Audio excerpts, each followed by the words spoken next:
Hello, welcome to सोल्सर classes. आप लोगों का स्वागत है हमारे चैनल पे। और हमारे चैनल पे नए हैं तो प्लीज़ आप सब्सक्राइब करो, बेल आइकन की घंटी को दबाएं ताकि आपको सारा नोटिफिकेशन पढ़ाई से रिलेटेड आपको मिल जाए। तो आज हम लोग जो है क्लास 10 बिहार बोर्ड का अध्याय 2 चैप्टर नंबर 2 जिसका नाम बहुपद है, वो आज हम लोग उसका बेसिक पढ़ेंगे और ये पार्ट 1 होगा। और पार्ट 2 में आपको मैथ बताया जाएगा, हर एक मैथ आपको पढ़ाया जाएगा यहाँ पर, ठीक है। तो यहाँ पर हम लोग ये बेसिक इसलिए पढ़ेंगे क्योंकि आप मैथ बनाने के लिए नहीं, बल्कि आपका एग्जाम में जहाँ से ऑब्जेक्टिव बनता है उसके लिए भी बहुत लाभदायक होगा। तो आज हम लोग पहले यहाँ पर देख लेते हैं कि बहुपद है क्या, बहुपद किसे कहते हैं। तो लिखा हुआ है यहाँ पर, बहुपद एक से अधिक पद को बहुपद कहा जाता है, ठीक है। जैसे मैं यहाँ पर आपका लिखा हुआ है, जैसे यहाँ पर आप देख सकते हैं x² + 4x + 3। तो देखिए यहाँ पर एक से अधिक पद है, ठीक है, तो उसको क्या कहते हैं हम लोग, बहुपद कहते हैं। इस तरह से यहाँ पर और भी आपको बहुपद दिया हुआ है। अब यह सवाल आता है कि बहुपद कितने प्रकार के होते हैं। तो बहुपद कई प्रकार के होते हैं, जिसमें से हम लोगों को इस चैप्टर में जो पढ़ना है, हम लोग को द्विघात बहुपद पढ़ना है, जो बहुत हम लोगों को उसी के बारे में पढ़ना है। और यहाँ पर हम लोग देखेंगे कि ये बहुपद कितने प्रकार के होते हैं, कई प्रकार के होते हैं। तो सबसे पहला जो है वो है रेखिक या एक घाती बहुपद। इसका दो नाम है, दोनों नाम याद रख लीजिएगा आप लोग, ठीक है। अब ये रेखिक बहुपद क्या है, तो जिस बहुपद में एक घात हो उसे क्या कहते हैं, रेखिक बहुपद कहते हैं। जैसे मैं यहाँ पर हमने लिख दिया है 3x + y, इस तरह से यहाँ पर उसको। अब यहाँ पर सवाल आता है कि घात क्या, यानी हम देखेंगे जो चर पद होगा ना उसके ऊपर देखना है। देखिए यहाँ पर चर पद यहाँ भी है, यहाँ भी है, ठीक है। दोनों के ऊपर जो है ना पावर एक छुपा हुआ है। अगर एक पावर हो, एक घात हो, उसे हम लोग रेखिक बहुपद कहते हैं, ठीक है। तो इस तरह से यहाँ पर आप लोगों को बताया गया, जिसमें से पहले हम लोगों ने देखा कि बहुपद क्या है, उस बहुपद कितने प्रकार के होते हैं। आप लोग उससे पहले जो उसका स्क्रीनशॉट नहीं लिए हैं तो ले लीजिए। और अब हम लोग देखेंगे कि बहुपद जो है वो टॉपिक छूट गया था कि बहुपद जो है किन किन कंडीशन में बहुपद नहीं होगा। ये बहुत सवाल आता है, खास करके ऑब्जेक्टिव में पूछा जाता है।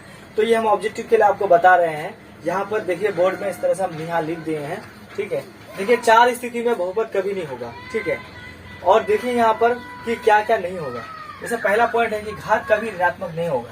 अगर कोई भी बहुपद होगा ना, उसका अगर घात जो ही आप देखेंगे कि वो ऋणात्मक यानी नेगेटिव में है, देखिए यहाँ माइनस में, जैसे हमने यहाँ लिखा है, देखिए इसका घात क्या है, माइनस में, यहाँ भी है, तो वो कभी भी बहुपद नहीं होगा, ठीक है।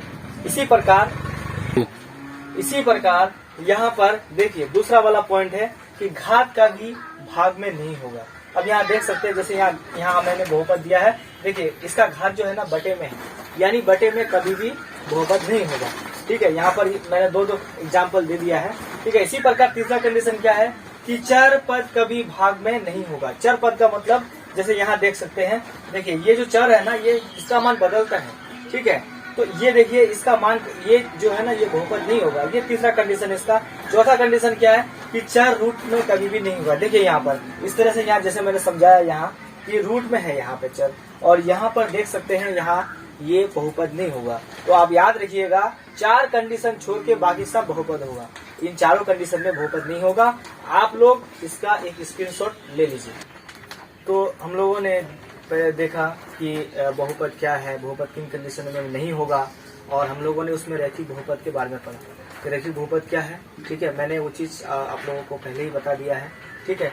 तो रेखिक बहुपद का जो टॉपिक था कि रेखिक मतलब उसमें कि जिसमें एक घात हो उसे रेखिक बहुपद कहते हैं। उसका व्यापक रूप भी यहाँ देख सकते हैं कि रेखिक बहुपद का व्यापक रूप ax + b होता है।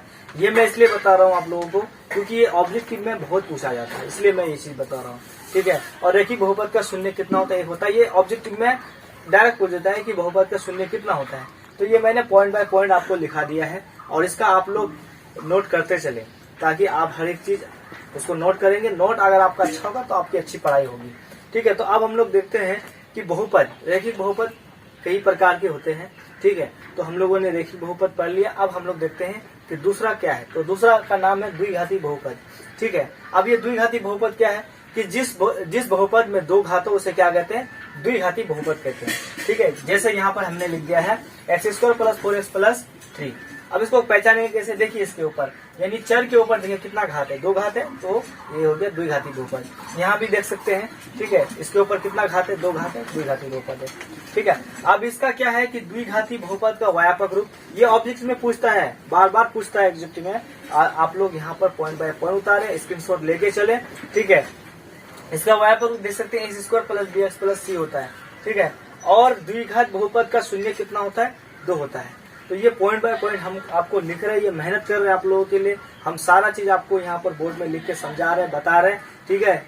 तो आप लोग इसका स्क्रीनशॉट लेके चले, तो आपका ये स्क्रीनशॉट ले लीजिए। तो हम लोग यहाँ देखेंगे कि द्विघात बहुपद में जो ऑब्जेक्टिव में पूछा जाता है और जो आपका मैथ के लिए जरूरी है, ठीक है, जो आपको मैथ बनेगा उससे। तो यहाँ देख सकते हैं, यदि द्विघात बहुपद का शून्य हमने मान लिया, क्या मान लिया, अल्फा और बीटा मान लिया, यदि कोई बहुपद है उसका शून्य अल्फा और बीटा मान लिया, आप कुछ भी मान सकते हैं। तो यहाँ देख सकते हैं कि शून्यकों का योगफल, और ये ऑब्जेक्टिव में बार बार पूछा जाता है, और ये आपका मैथ बनाने के लिए नहीं बल्कि ऑब्जेक्टिव में भी ये आपका समझ लीजिए कि यहाँ से आपका 3-4 नंबर यहाँ से मिलेगा आपको। देखिए शून्यकों का योगफल आपको डायरेक्ट पूछता है, शून्यकों का योगफल क्या होता है, अल्फा प्लस बीटा क्या होता है, -b/a। मैथ बनेगा ही, इसके साथ साथ आपका क्या होगा, ये आपको ये ऑब्जेक्टिव में 1 नंबर देके जाएगा। इसी प्रकार यहाँ देख सकते हैं कि शून्यकों का गुणनफल क्या होता है, अल्फा गुना बीटा बराबर क्या होता है, c/a। ये फॉर्मूला आप लोग याद रखें, ठीक है।